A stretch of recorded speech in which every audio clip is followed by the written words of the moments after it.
작년에 리그 오브 레전드라고 세계적인 월드 챔피언십 온라인 게임 대회가 열린 적이 있습니다.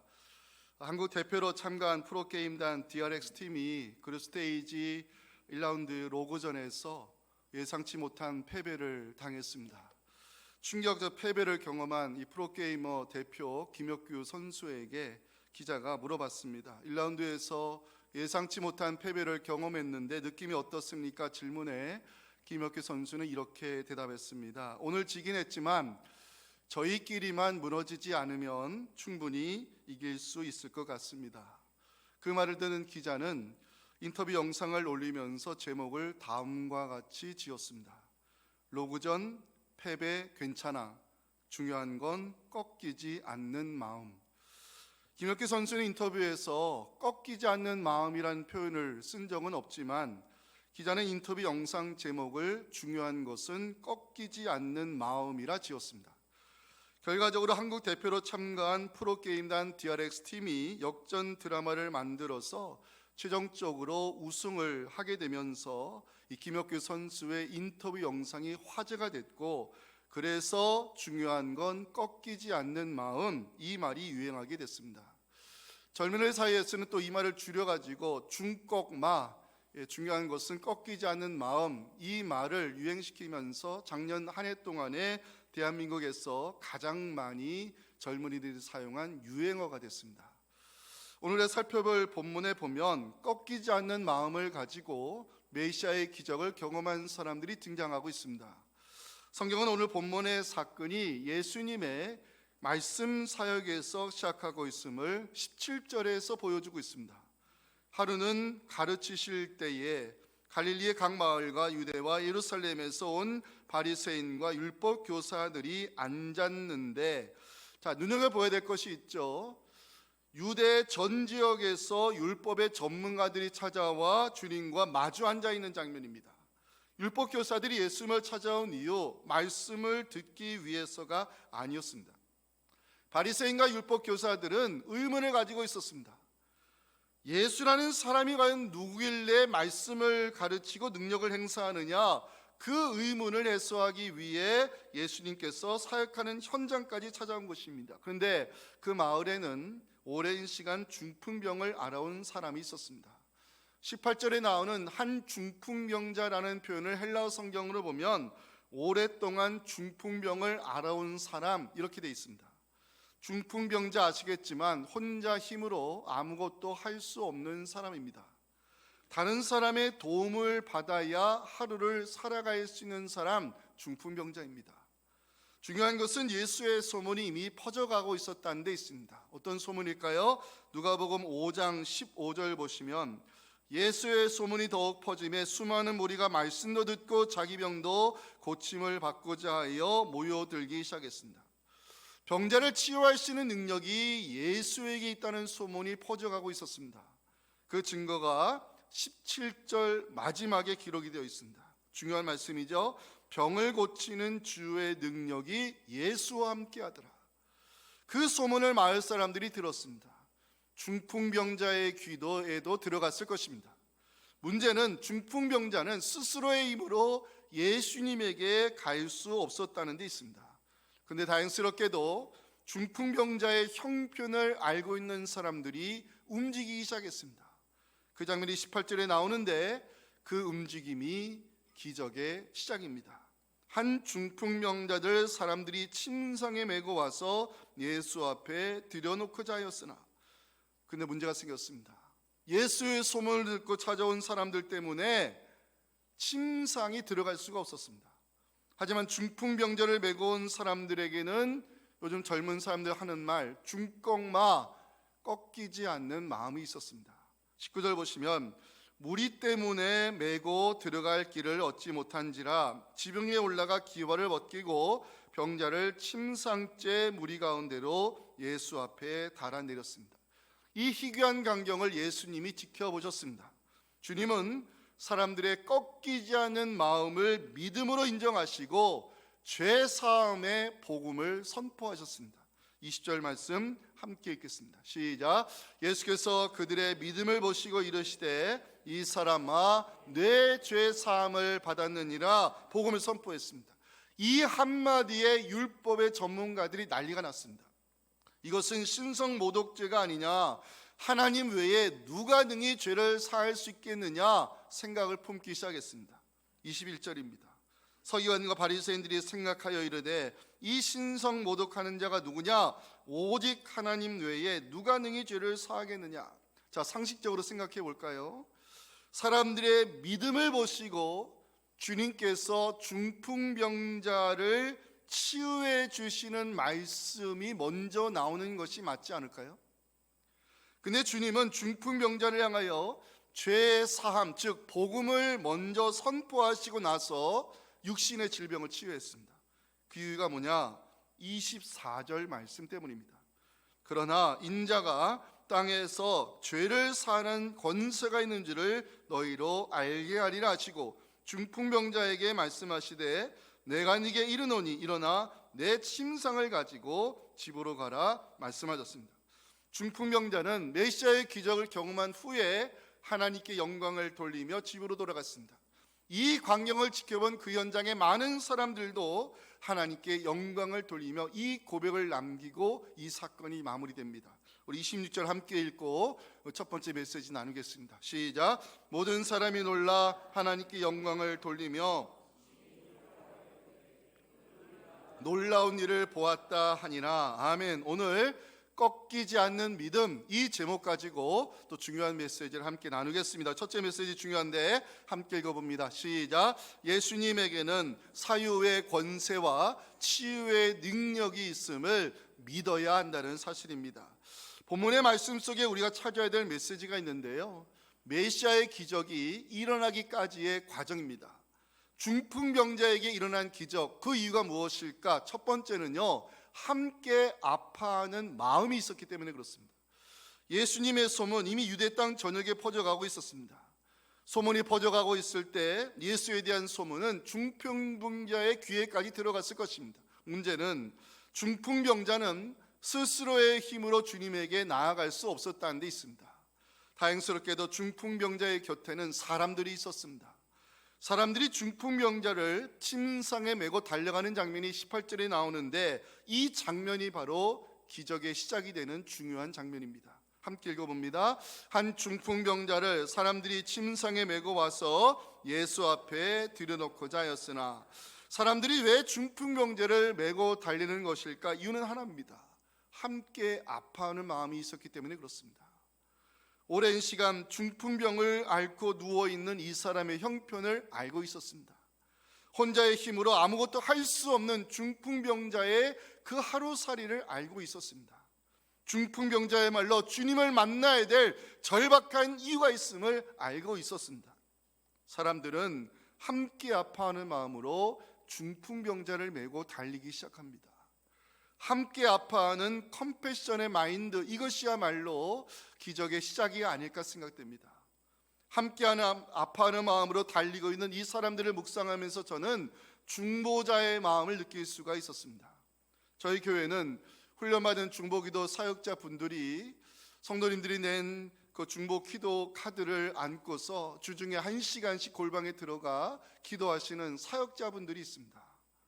때로는 눈물을 흘리고, 때로는 부르짖으며, 때로는 안타까운 마음으로 그 기도 카드를 붙들고서 하나님께서 이 문제를, 이 질병을 해결해 주시기를 간절히 기도하는 너무나 귀한 사역자들이 있습니다. 그분들이 왜 주중에 1시간씩 기도의 골방에 들어가 기도의 손을 들고 있습니까? 함께 아파하고자 하는 마음이 있기 때문에 그렇습니다.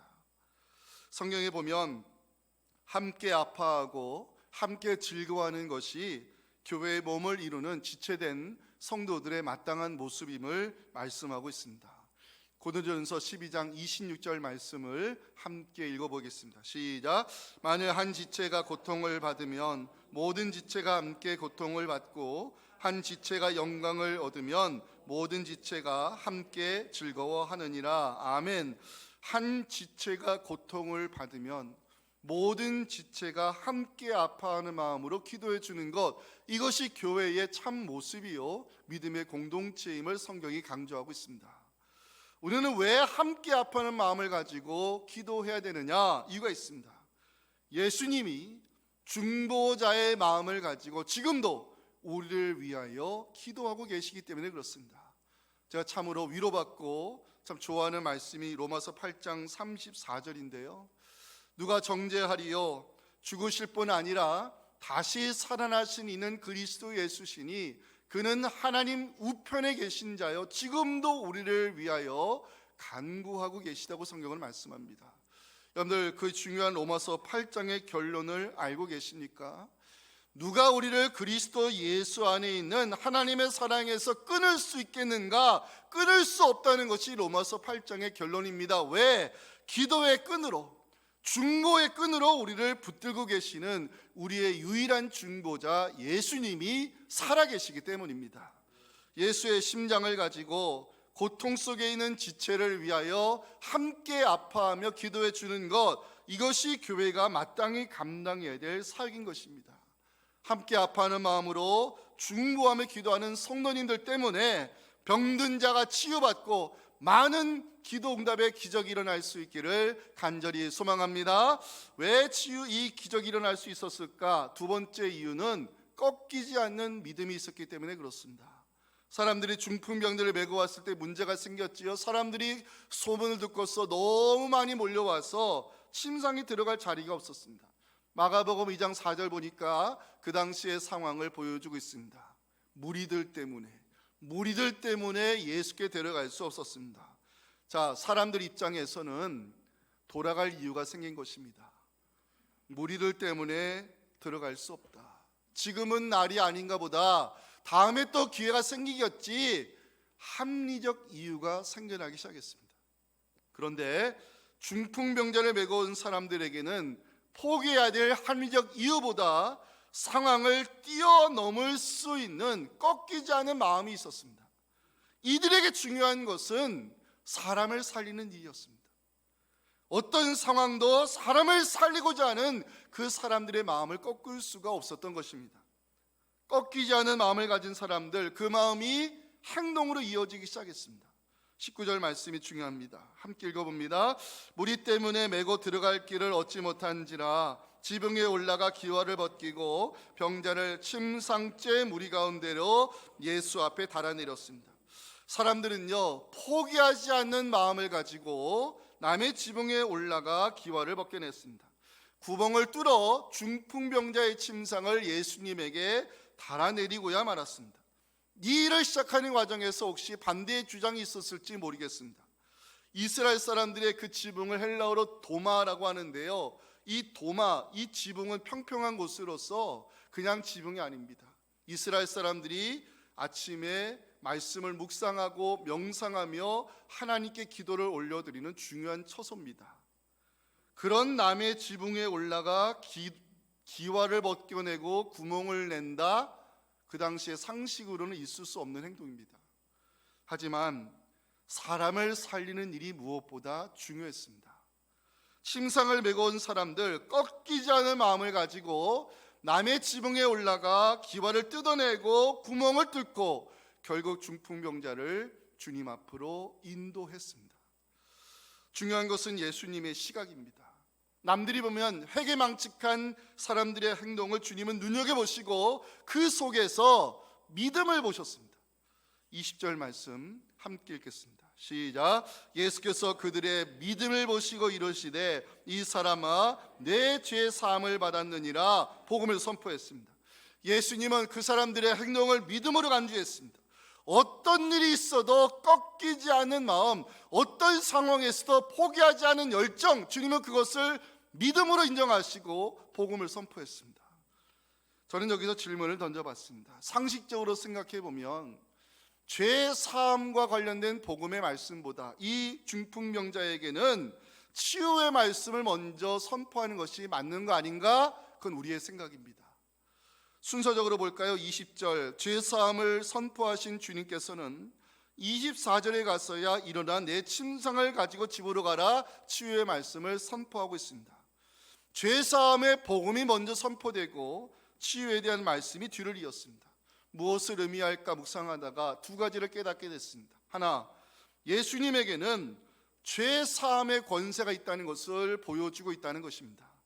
그 현장에 누가 앉아 있었다고 제가 말씀드렸지요? 17절, 갈릴리 전역에서 온 바리새인과 율법 교사들이 앉아 있습니다. 바리새인과 율법 교사들의 생각에는 성전에서 드리는 제사만이 하나님으로부터 죄사함을 받을 수 있다는 고정된 답을 가지고 있었습니다.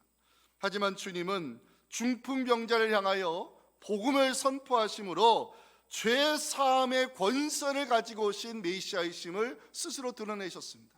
또 하나, 하나님 나라는 죄사함의 은총 안에서 시작된다는 진리를 보여주기 위함이었다는 것입니다.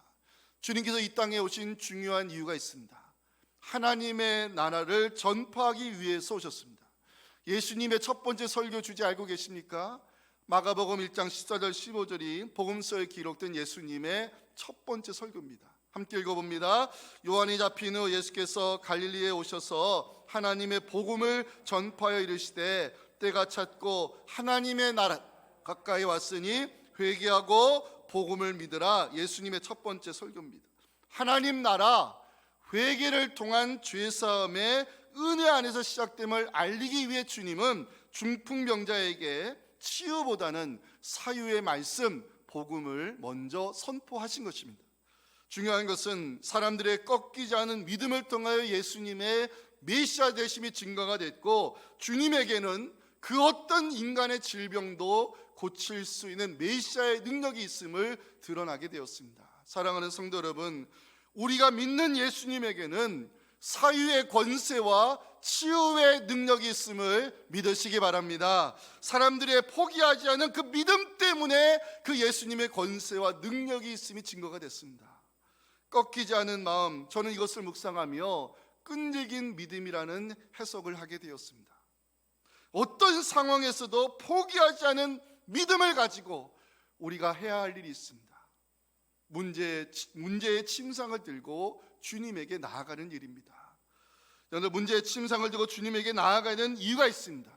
17절 마지막 말씀을 기왕에 밑줄 그으시면 좋겠습니다. 병을 고치는 주의 능력이 예수와 함께하더라. 여러분, 이 말씀을 꼭 밑줄 그어주세요. 병을 고치는 주의 능력이 예수와 함께하더라. 어떤 죄도 사실 수 있는 권세, 어떤 병도 고칠 수 있는 능력이 주님에게 있음을 믿으시고, 문제의 침상을 들고 나아가는 여러분들에게도 사유의 권세와 병 고침의 능력이 나타날 수 있기를 간절히 소망합니다. 자, 어떻게 해서 이 메시아의 기적이 일어날 수 있었을까? 세 번째 이유는 하나님 나라 사역의 본질이 드러났기 때문에 그렇습니다. 자, 이 본문의 관점을 누구에게 맞추느냐에 따라 오늘의 메시지가 달라질 수 있습니다. 예를 들어서 이 중풍병자를 메고 왔던 사람들에게 초점을 맞추면 그 남의 지붕에 올라서 기와를 뜯어내고 침상을 드러내고야만은 그 사람들의 열정, 포기하지 않은 믿음, 꺾이지 않은 마음을 주님은 믿음으로 인정하시고 그 믿음을 보시고 복음을 선포하셨다, 이렇게 설교할 수 있죠. 그런데 또 다른 관점에서 바라보면 하나님 나라 사역의 본질이 말씀과 기도에 있다는 메시지를 다른 관점에서 발견할 수 있습니다. 자, 본문이 어떻게 시작하고 있다고 제가 말씀을 드렸죠. 말씀 사역 17절, 하루는 가르치실 때에. 성서학자들은 누가복음에 기록된 이적 사건이 예수님의 말씀 사역 현장에서 시작되었음을 주목하고 있습니다. 자, 누가복음 5장 열어놓고 계세요. 6장으로 가셔서 6절을 한번 눈여겨보세요. 6절. 자, 6절 말씀 띄워주세요. 또 다른 안식일에 예수께서 회당에 들어가서 가르치실새, 말씀 사역이죠. 그 말씀 사역 현장에서 일어난 기적 사건이 바로 오른손 마른 사람을 치유하신 사건입니다. 예수님께서 중풍병자를 치유하실 때도 죄 사함을 받았다는 복음을 선포하셨고, 일어나 침상을 가지고 가라는 말씀으로 고치셨다고 누가는 증거하고 있습니다. 자, 또 하나 보아야 될 중요한 포인트가 있습니다. 이 사건이 일어나기 전 16절 말씀의 기록입니다. 16절 보시면 예수는 물러가사 한적한 곳에서 기도하시니라. 16절에 나오는 기도라는 단어와 17절에 나오는 가르치실새, 가르침, 말씀과 연결시키면 말씀과 기도가 하나님 나라 사역의 본질이고 말씀과 기도의 능력이 합해지면 기적이 일어날 수 있음을 복음서 기자들이 증거하고 있습니다. 여러분들, 누가복음을 누가 지었죠? 저는 항상 답을 가르쳐 드리면서 질문합니다. 누가복음은 누가 지었죠? 누가복음은 누가가 지었습니다. 직업이 뭐죠? 의사입니다. 다른 복음서와는 달리 누가복음에는 예수님의 치유 사건이 많이 기록이 되어 있어요. 목회자는 지방 어느 곳을 가도 십자가 세워진 교회가 눈에 들어오듯이, 저 교회는 어떤 교단일까, 저 교회는 어떤 배경 가지고 있을까 늘 관심을 가지듯이, 이 직업이 의사인 누가의 눈에는 예수님의 치유 사건이 눈에 보일 수밖에 없는 거예요. 의학적으로 도저히 설명되지 않은 치유의 기적이 어떻게 예수님을 통해 일어날 수 있었을까? 이게 누가의 관심이었어요. 그런데 누가는 그 과정에서 하나님 나라 사역의 본질을 보았습니다. 말씀과 기도의 능력이 연결되면, 그 연장에는 하나님의 나라가 임하고 귀신이 떠나가고 육신의 질병이 치유되는 놀라운 이적이 일어날 수 있음을 보았던 것입니다. 사랑하는 성도 여러분, 말씀의 능력을 믿으시고 기도의 줄을 붙들고 살아가시기 바랍니다. 말씀과 기도는 하늘나라 사역의 본질이고, 말씀과 기도의 능력이 합하면 우리에게도 메시아의 기적이 일어날 수 있음을 믿으시면서 하나님의 나라가 이 땅에 임하였음을 삶으로 증거하는 우리 모두가 될 수 있기를 주님의 이름으로 축원합니다. 마지막 메시지 함께 읽겠습니다. 시작. 은혜 받은 자는 합당한 반응을 보여야 한다는 사실입니다. 예수님께서 일어나 침상을 들고 내 집으로 가라 말씀했을 때 중풍병자는요, 기적처럼 일어났습니다. 은혜를 경험한 중풍병자는 곧장 하나님께 영광을 돌리는 합당한 반응을 25절에서 보여주고 있습니다. 그 사람이 그들 앞에서 곧 일어나 그 누웠던 것을 가지고 하나님께 영광을 돌리며 집으로 돌아갔습니다. 자, 놀라운 것은 그 현장에 있던 사람들의 반응입니다. 메시아의 기적을 눈으로 보았던 사람들의 반응이 26절에 기록이 되어 있는데, 오늘 마지막 말씀이죠. 함께 읽겠습니다. 시작. 모든 사람이 놀라 하나님께 영광을 돌리며 심히 두려워하여 이르되 오늘 우리가 놀라운 일을 보았다 아니라, 현장에 있던 사람들 역시 하나님께 영광을 돌렸습니다. 그런데 말하기를 오늘 우리가 놀라운 일을 보았다고 고백했습니다. 놀라운 일을 보았다, 여기에 헬라어 단어 파라독소스란 단어가 들어가 있는데, 한 번도 경험해 보지 못한 기이한 일을 보았다는 의미입니다. 파라독소스, 상식에서 벗어났다는 원래적 의미로 여기서 역설이라는 영어 단어 파라독스가 나왔습니다. 우리가 주목해 보아야 될 것은 기적을 경험한 사람들의 반응입니다. 중풍병자도, 그 현장에 있던 사람들도 모두 하나님께 영광을 돌렸다고 누가는 기록하고 있습니다. 하나님께 영광을 돌렸다, 이게 무엇을 의미할까? 저는 묵상하며 두 가지를 여러분들과 함께 나누고 싶었습니다. 첫째는 하나님께 영광을 돌렸다는 것은 은혜 받은 자의 합당한 반응이 나타났다는 의미입니다. 자, 누가복음을 보면 치유의 기적을 경험한 사람들의 반응을 누가가 기록으로 전하고 있는데요. 자, 누가복음 13장 11절부터 제가 한번 읽어보겠습니다.